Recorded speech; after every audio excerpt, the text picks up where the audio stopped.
odveću dalju i od sebe i od svijeta i povratka nije bilo Muharem Pervić. I vidite joj što je lijepo živjeti. Šuti, Stanko, bilo bi bolje da ima para. Dobro, nekako ćemo mi doći do novca, mislim. Nije to sve nemoguće. Ja mislim da ja mogu nešto učiniti. Meni je uručena pravda da na to djelujem. Baš je tebi uručena pravda da o tome sudiš. Pozdrav, moji potomci. Zdravo, čuti ljudevite. Vi ste se bome naradili u političkom sukobu. Nagrađujem vas sa 10 kuna i piknikom u dvorištu. Vidite kako vam je tatica darežljiv.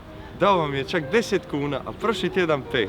I još idemo na romantičan ručak u dvorište. Zahvalite se plemenitom muškarcu. Da, majko, hvala tatice. Da, majko, hvala tatice. Idemo.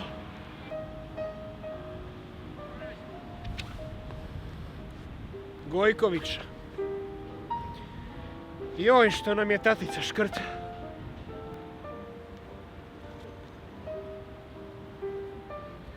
Znaš šta? Imam plan koji će riješiti sve naše aporije. Znaš šta? Samo zato što si stariji 4 minute ne znači da ti uvijek moraš donositi odluke. Daćemo mu aterosklerozu. Super ideja! Imamo svinjsku mastu frižideru. To ćemo iskoristiti da starom mazgunu damo aporiju svih aporija.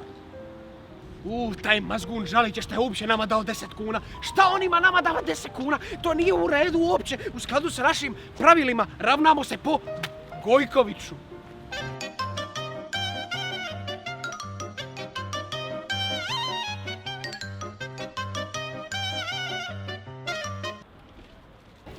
Kako ste mi dječice danas? Moćni moj oče, dični moj oče, presveti, plemeniti kaplar moj Gojković oče.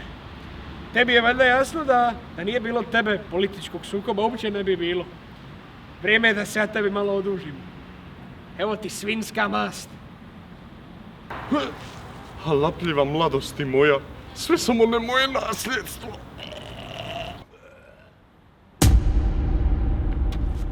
Konačno nasljedstvo je naše, ubili smo staroga mazguna. Šta ovo osjećam? Ateroskleroza. Pa da, genetika.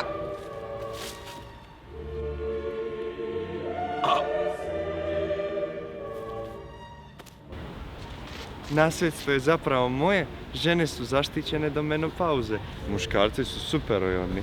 A jok!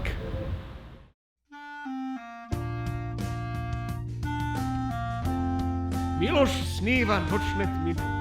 Uzdaj kćeri, uzdaj sine. I tako je to zapravo učinjeno.